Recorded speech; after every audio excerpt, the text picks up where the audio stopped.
चमकौली नाम के एक छोटे से गांव में एक बहुत ही सुंदर बाग था, लेकिन कोई भी गांव वाला उस सुंदर बाग में जाने से डरा करता था।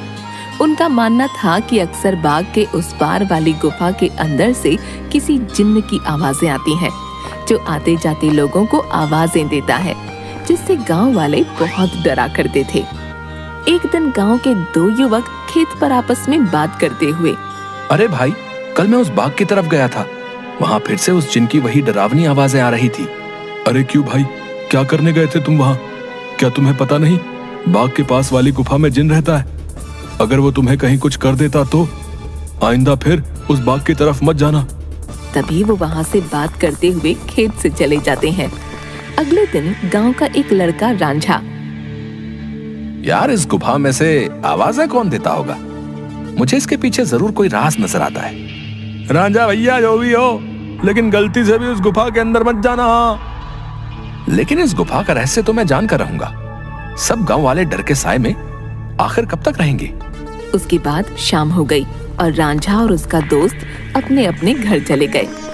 अगले दिन सुबह सारे गांव में सन्नाटा था और रांझा के घर के बाहर उसकी लाश रखी हुई थी। सब रो रहे थे। शाम को बस ये बोल के घर से निकला था कि आज एक रहस्य से पर्दा उठाने जा रहा हूँ। मेरे रांझा की बहादुरी उसे ले डूबी। हाय मेरा बच्चा। हो ना हो, ये उस गुफा वाले जिन ने ही किया है। हाँ, उसी गांव में धन्नू नाम का व्यक्ति रहता था, जो एक व्यापारी था। उसकी दो बेटियां थीं, रीमा और सीमा। उन दोनों को रंग बिरंगे फूलों का बहुत शौक था।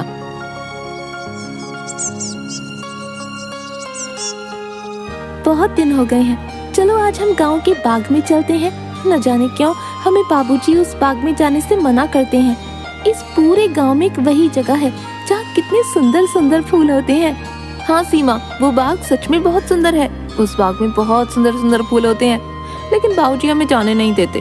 वो कहते हैं गांव के बाग के उस पार एक गुफा है जो बहुत ही भयानक है, हमारा जाना वहाँ सही नहीं होगा। लेकिन गांव के रांझा भाई की मौत के बाद तो गुफा और ज्यादा डरावनी लगने लगी है। अरे रीमा, ये सब झूठी बातें हैं, मुझे नहीं लगता वहाँ ऐसा कुछ है। और वैसे भी गांव वालों ने उस जिन्न को देखा नहीं, बस उसकी आवाज ही सुनी है। अगर सच में वहाँ कोई जिन्न होता तो क्या गांव वालों के सामने नहीं आता? हाँ, बोल तो सही रही हो सीमा, मुझे भी लगता है कि वहाँ कुछ नहीं है। चलो ठीक है, हम दोनों कल ही बाग में जाएंगे और हो सके तो क्या पता रांझा भाई की मौत का राज भी पता चल जाए। हाँ, कुछ नहीं है, वहाँ हम दोनों सुबह चलेंगे, तब तुम खुद ही देख लेना। लेकिन बाबूजी हमें नहीं जाने देंगे सीमा। कल बाबूजी सुबह किसी काम से शहर जाएंगे, उनके जाते ही हम दोनों बाग में जाएंगे। रीमा अपना सिर हिलाती हुई ठीक है। इसके बाद दोनों बहनें अपने कमरे में जाकर सो जाती हैं। अगली सुबह, देखो मेरी प्यारी बेटियों, मैं किसी काम से शहर जा रहा हूँ। तुम दोनों अपना ख्याल रखना और उस बाग में फूल तोड़ने मत जाना। वो जगह अच्छी नहीं है, कोई भी गांव वाला वहां नहीं जाता। पता है ना, रांझा भी वहीं जाने से मारा गया था।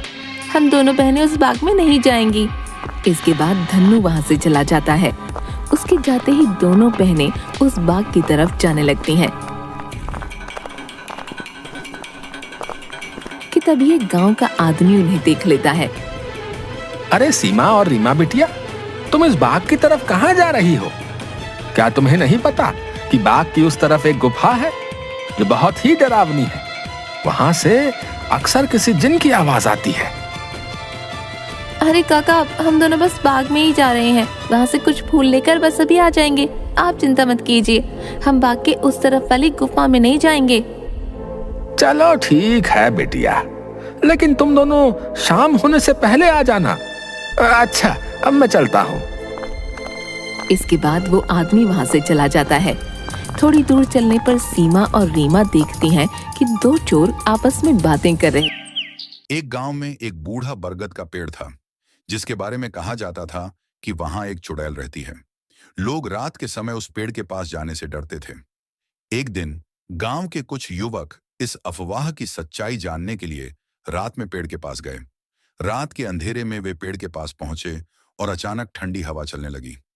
एक युवक ने देखा कि पेड़ के नीचे एक औरत सफेद साड़ी में बैठी है और उसके बाल खुले हुए हैं। वह औरत धीरे धीरे उनकी तरफ बढ़ने लगी।